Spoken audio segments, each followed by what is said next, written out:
Bonjour mes enfants, c'est Kuro et aujourd'hui je suis de retour pour vous parler d'un gros thème manga sur le Cipher Pol de One Piece.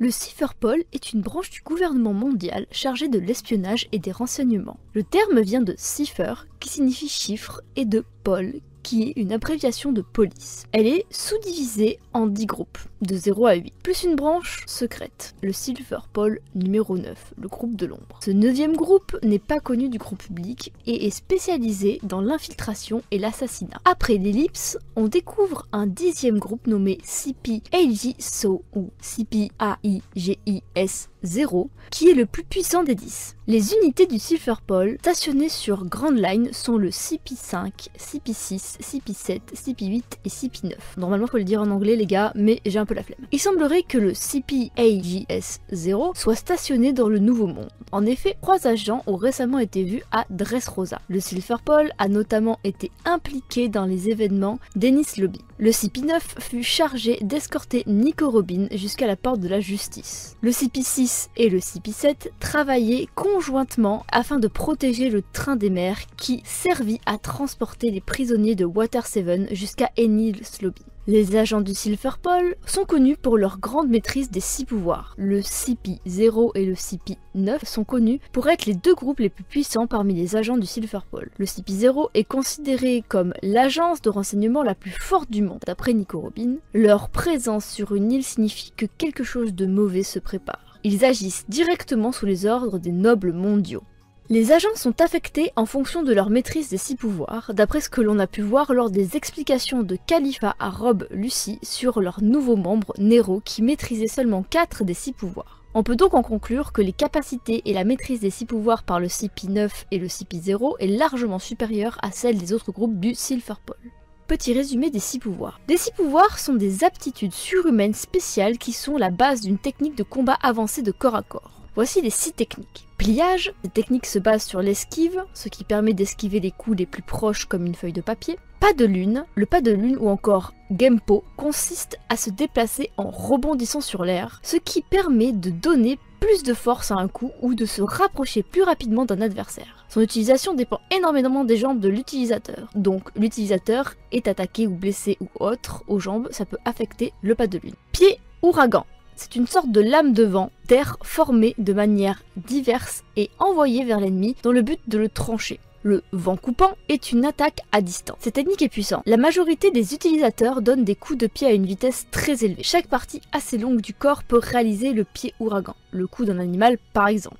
L'index gun, cette technique désigne le doigt qui devient aussi dur et transperçant qu'une balle. L'énergie de l'utilisateur est concentrée sur son doigt. C'est une technique offensive. Incision. L'incision ou soru est une technique de déplacement rapide. Elle consiste à frapper le sol plusieurs fois d'affilée avec une grande vitesse en un laps de temps très court. Cette technique permet la disparition apparente d'un corps. Métallium. Le métallium ou Tenkai est une technique défensive permettant de rendre son corps aussi dur que l'acier. Elle permet de se protéger de n'importe quelle attaque, mais cela ne rend pas pour autant l'utilisateur invincible. Il est vulnérable à toute attaque dite non physique, telle que le feu par exemple. La résistance d'une Tenkai a donc des limites et sa force peut varier d'un utilisateur à l'autre. Et enfin, technique des 6 pouvoirs. La technique des 6 pouvoirs est l'ultime technique des 6 pouvoirs. Captain Obvious. Elle consiste à envoyer un coup qui est d'abord bloqué dans son élan dans le but de causer des dégâts à l'intérieur du corps adverse. On parvient à maîtriser cette technique lorsque l'on a une maîtrise quasi parfaite des 6 pouvoirs. Revenons-en aux différents Cipher Pol. Le Cipher Pol numéro 5. À cette époque, c'est Spandam qui est à la tête de l'unité. Il faisait partie du Cipher Pol numéro 5 il y a 8 ans et fut, à l'époque, défiguré par Franky. Il lui voue donc une haine féroce. Il porte en permanence un masque de cuir pour cacher son visage. Son épée, Funkfried, a mangé le fruit du pachyderme, qui l'a rendue très dangereuse en forme hybride. Côté personnalité, Spandam est lâche, sadique, narcissique et ambitieux. Il est très maladroit et se brûle tout le temps en renversant son café. Il a aussi hérité de l'égocentrisme et de l'égoïsme de son père. Peu importe que des milliers de gens meurent comme des chiens, le plus important est leur vie. Très peu apprécié par ses subordonnés, il semble que ceux-ci aient souvent à couvrir ses nombreuses bourdes. Il a été autorisé à utiliser un Buster Call, une attaque dévastatrice militaire lancée par plusieurs croiseurs de la marine, et demandant l'aide de plusieurs vice-amiraux. Accidentellement, il a finalement activé ce fameux Buster Call. Nico Robin lui brisa le bras de la colonne vertébrale, se vengeant de tous les coups reçus à Eni Lobby par celui-ci. Il survit cependant et est hospitalisé sous la garde de son paternel. Ses ex-subordonnés tiennent à le venger de leur licenciement et de leur statut de hors-la-loi, qu'il est responsable. C'est lui qui a fait exécuter Tom, le célèbre charpentier maître de Franky et Icebarg, en lui tendant un pied. En effet, il a utilisé les vaisseaux de guerre de Franky pour attaquer le bateau tribunal et fait accuser Tom. 2 ans plus tard, il fait désormais partie du Silver Paul Aegis 0 et il est sous les ordres de Lucy. C'est la seule évocation du Silver Paul 5 dans le manga. Par la suite, l'unité n'est plus évoquée. De Silver Paul 6. Jerry, géant de près de 5 mètres, est le chef de ce Cipher. Il pratique une sorte de boxe mêlée à du yoga. Il est le premier véritable adversaire de Sanji dans le Puffing Tom. Ce dernier le battra néanmoins très facilement. Les coups de poing et de pied de Jerry peuvent prendre d'étranges directions, comme si Jerry ne possédait pas d'os. Ce doit être l'effet yoga. Les autres membres du Silver Paul numéro 6 ne sont que des soldats normaux. Il vient de l'île du karaté située à Soseblow. Le Silver Paul numéro 7. Wanze, un cuisinier spécialisé en arts martiaux, chef du CP7, c'est quelqu'un qui agit de manière très fantaisiste et qui se laisse distraire par des choses qu'il trouve étranges. Il a réussi à encaisser 12 coups de pied de Sanji uniquement parce qu'il était distrait par la forme de ses sourcils. Il agit aussi de manière peureuse, bien que ce soit la plupart du temps pour tromper l'ennemi. Il a l'air dévoué à son travail car jusqu'au bout il a voulu empêcher Sanji de sauver Nico Robin. Wanze utilise le style des nouilles. Il avale de la farine, puis il la fait sortir par son nez sous forme de nouilles. Il utilise ces nouilles de diverses façons comme des armes, en faisant jaillir des dards en nouilles de son nez, ou bien comme une armure. Il porte également des patins à roulettes pour être plus rapide. Sanji l'affrontera et après quelques déboires, il finira par découper l'armure de ramen de Wanze à coups de couteau, avant de le finir à coups de pied. S'étant juré de ne jamais utiliser autre chose que ses pieds durant un combat, Sanji s'auto-justifiera en disant qu'il combattait de la nourriture. Le Silver Paul Knight. Cette section est la plus secrète de toutes, car seule une petite partie des officiers connaissent son existence, et surtout reconnaissent sa légalité. Outre leur rôle d'espion, les membres du Silver Paul numéro 9 ont un droit qui leur permet de tuer quiconque menace la marine et l'ordre mondial. Ils sont seuls juges pour prendre une telle décision. Il est assez drôle de voir que malgré le sérieux qui incombe à leur profession, les membres du Silver Paul numéro 9 sont tous loufoques et d'une certaine manière très semblables au chapeau de paille. En voici les membres. Khalifa. Khalifa est la seule femme du Silver Paul 9 et semble, en plus de son rôle d'agent actif, chargée de la rédaction des rapports au gouvernement. Khalifa est la seconde faible du Silver Paul 9. Paraissant au premier abord calme et tempérant ses compagnons, elle se révélera très susceptible et emportée, considérant les paroles et actions venant de Panda comme du harcèlement sexuel.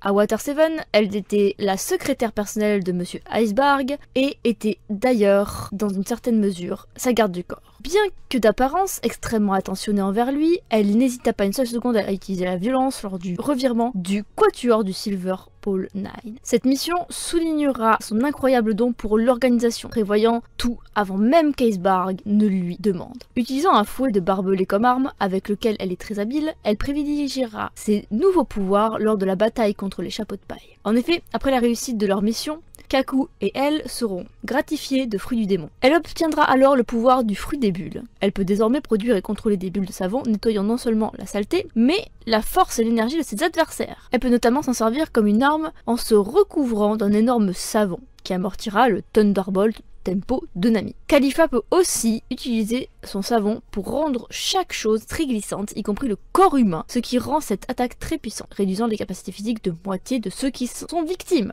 Jabura. À propos de Jabura, peu de choses sont dévoilées, hormis le fait qu'il a mangé le fruit du canidé, version loup. Il sous-estime sans arrêt les autres, y compris ses camarades, en particulier Kaku. Néanmoins, même s'il est le plus idiot, il est très puissant physiquement. Dans le passé, sa puissance égalait Lucy. Il sera d'ailleurs très vexé quand Fukuro annonce, d'après son pouvoir, qu'il est le troisième membre le plus fort derrière Luffy et Kaku. Ils montrent une certaine rivalité avec Lucy, possédant tous deux des pouvoirs Zoan, canidé pour Jabura, félin pour Lucy, et ils se querellent souvent comme chien et chat. Contrairement à ce dernier, qui a une aptitude sadique durant les combats, Jabura insiste sur le fait qu'il essaye toujours de rendre les affrontements les plus courts possibles, dans l'optique de faire souffrir ses adversaires le moins possible. Il s'amuse toujours à concocter des ruses pour le moins mesquines durant les combats. C'est également un menteur invétéré. Il possède une particularité d'utiliser le métallium tout en se mouvant. Il est l'image parfaite du grand méchant loup, perfide, lâche. Il manque de tuer Usopp sous les yeux impuissants de Nami et de Zoro, ce dernier se battant entre-temps avec Kaku, jusqu'à ce que Sanji, qui s'est remis de sa défaite contre Khalifa, attaque Jabura par surprise, sauvant ainsi la vie d'Usopp. Jabura affronte donc le cuistot et tente une fois de plus d'utiliser des ruses mal trouvées. Malgré cela, Sanji va lui régler son compte sans trop de problèmes. Bien que le cuistot ait utilisé pour la première fois la technique de la jambe du diable, il est le 5e du groupe à être battu. Blueno. Blueno est le premier à tomber sous les coups de Luffy, ce dernier étant en Gear Second pour anéantir son adversaire. Il a des petites cornes qui sont en fait ses cheveux et possède un physique assez imposant. Il a mangé le fruit du portier qui lui permet d'ouvrir des portes n'importe où pour apparaître à un autre endroit, relativement pratique vu son statut d'espion. Il a également porté la technique du métallium à un niveau supérieur car il peut utiliser ce mouvement offensivement. Lors de son infiltration à Water 7, il se camouflait sous l'emploi d'un paisible barman. C'est lui qui fournissait du cola à Frank. Bien qu'il se soit lié d'amitié avec Franky et Polly, c'est lui qui s'occupera de leur compte lors de l'attaque du quatuor du Silver Pole 9 contre Iceberg. Il est généralement très calme et ne s'inquiète jamais quelles que soient les situations. Il l'est révélé dans les SBS qu'enfant. Il est également le premier adversaire contre lequel Luffy a utilisé le Gear Second. Il est âgé de 30 ans, puis 32 ans. Kumadori. Kumadori est un personnage assez loufoque. Il se présente comme étant un seinin, genre d'ermite à la japonaise, et a une étrange manie d'autopunition. En effet, à chaque fois que lui-même ou un de ses camarades fait une bêtise, c'est-à-dire quasiment tout le temps, il propose de se faire senpuku pour expier la dite faute. Néanmoins, à chaque tentative, il utilise du métallium pour se protéger et justifie ensuite sa survie par la clémence des dieux, qui l'aurait soi-disant épargné grâce à sa mère au paradis. Il se comporte en permanence comme un acteur de kabuki et semble plus ou moins suivre le Bushido. Étrangement, son œil droit est en permanence fermé et il est capable de contrôler chaque partie de son corps, comme par exemple digérer à une vitesse exceptionnelle, ou d'utiliser ses cheveux, les rendant aussi durs que l'acier, ce qui lui permet de les utiliser comme un index gun. Il affrontera d'abord Nami, mais changera d'ennemi en cours de combat pour se battre contre Chopper. Le Ren subira de nombreuses blessures graves avant de l'écraser d'un coup de poing avec sa forme Monster Pointo. Kumadori fait quand même preuve d'un certain courage et d'honneur au combat. En effet, quand Chopper prit sa forme Monster, l'agent du Silver Pole 9 tente de l'affronter mais sans succès. Il comprend rapidement qu'il ne peut plus rien faire contre le petit Ren et c'est déjà son combat perdu d'avance. Malgré ça, il refuse de s'enfuir pour son honneur et continue à attaquer jusqu'à ce que Chopper le batte pour de bon. Fukuro. Fukuro est probablement le plus étrange des membres du Silver Pole 9. Il a une énorme tête et une bouche à fermeture éclair, ce qui ne l'empêche pas d'être un incorrigible bavard, qui finit généralement par révéler des informations à ses ennemis. À cela s'ajoute son incapacité à mentir. Il possède l'étonnant pouvoir de calculer la force brute d'une personne qu'il a frappée auparavant. Il se présente également comme un maître de la technique Razor, étant le premier à inventer des variations du mouvement. Malgré sa masse imposante, il possède une vélocité et une agilité surnaturelles. Il bouge si vite que l'on a à peine le temps de le voir. Il a en effet une manière d'utiliser les 6 pouvoirs différents de ses camarades. Son style est plus adapté pour son physique. Il peut par exemple utiliser le pied ouragan sans ses jambes. C'est Franky qui va s'occuper de lui et le battre, malgré un début de combat assez dur. C'est le 2e membre à être battu. Grâce à son étrange pouvoir, Fukuro a calculé la force brute de chacun des membres du Silver Pole 9, sachant qu'un soldat armé a une force de 10 Doriki. Rob Lucy serait à 4000 Doriki, Kaku à 2200 Doriki, Jabura à 2180 Doriki, Blueno 820 Doriki, Kumadori 810 Doriki, Fukuro 800 Doriki, Khalifa 603 Doriki, Spadam 9 Doriki, Nero inconnu. Nero est une nouvelle recrue du Silver Pole 9 et ne maîtrise pas tous les 6 pouvoirs. Il ne maîtrise ni l'index gun ni le métallium. Pour compenser, il a évité les attaques de ses ennemis soigneusement avec l'incision, le pas de lune et le pliard. Pour l'offensive, il se bat avec le pied ouragan et avec 2 pistolets. Il est très violent et a une mentalité proche de celle de Lucy. La justice se règle par la violence. On a un bref aperçu de l'ancien Silver Pole 9 lors du flashback de la destruction de Ohara, l'île natale de Nico Robin. Spandine,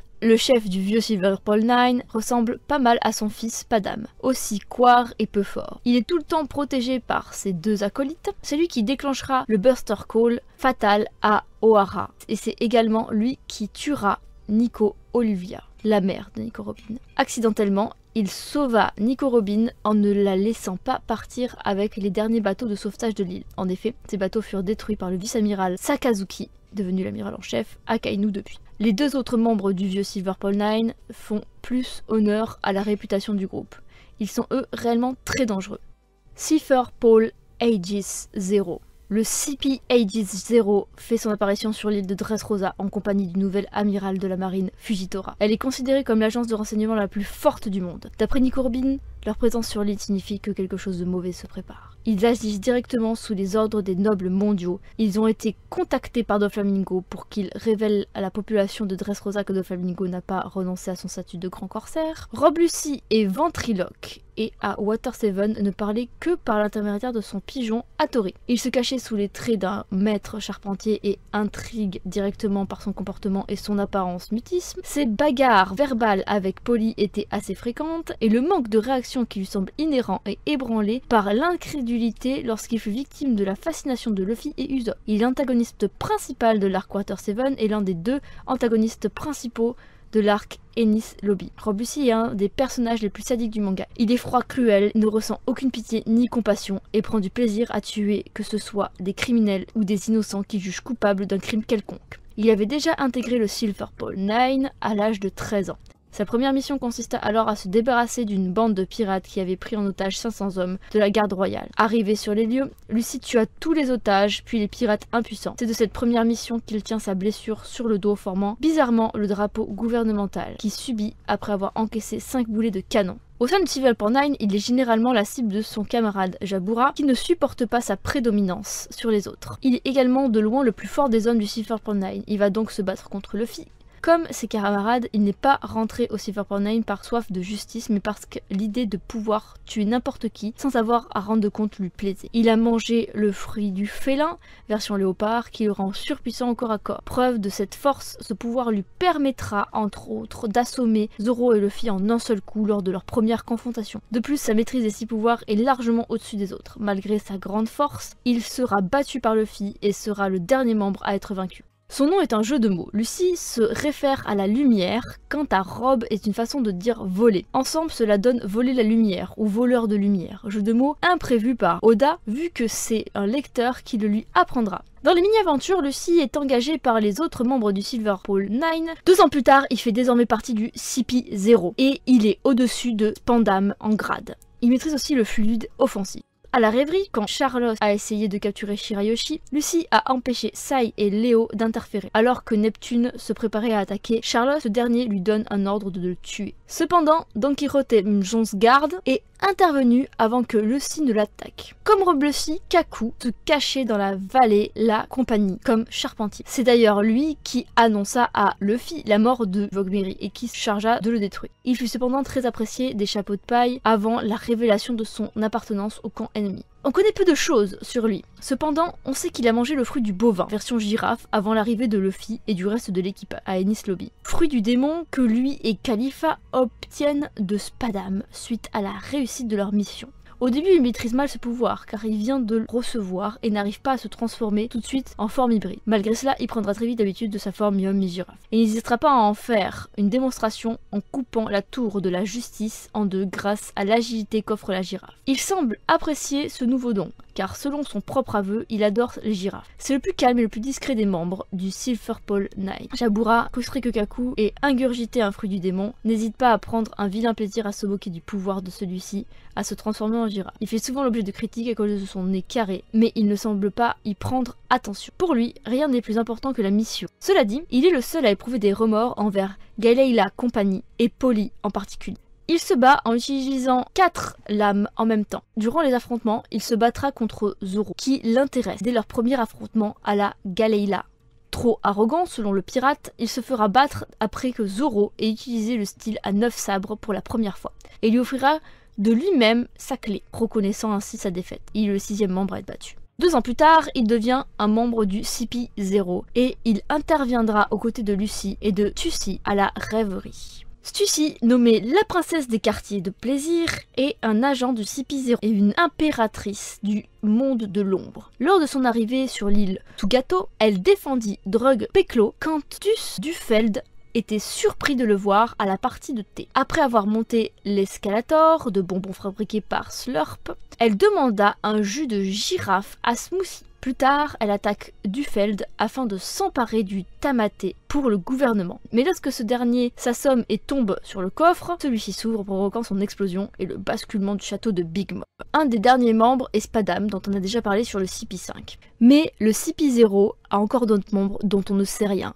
Seule leur apparence a été dévoilée pour le moment. Voilà, j'espère donc que ça t'aura plu. En tout cas, moi j'aime beaucoup faire ce genre de vidéos. N'hésite pas surtout à mettre voilà, le petit pouce bleu, tout ça des familles, tu connais les bails, dire en commentaire ce que t'en penses. Désolée si cet épisode est un peu moins fluide, je suis relativement fatiguée en ce moment et Refa va sûrement faire de son mieux au montage pour que ça paraisse un peu moins horrible, on va dire. Mais j'espère que toutes les informations données t'ont diverti. Moi je vais te laisser, je vais vous laisser. D'ici la prochaine vidéo, portez-vous bien, c'était Kuro. Ciao ciao.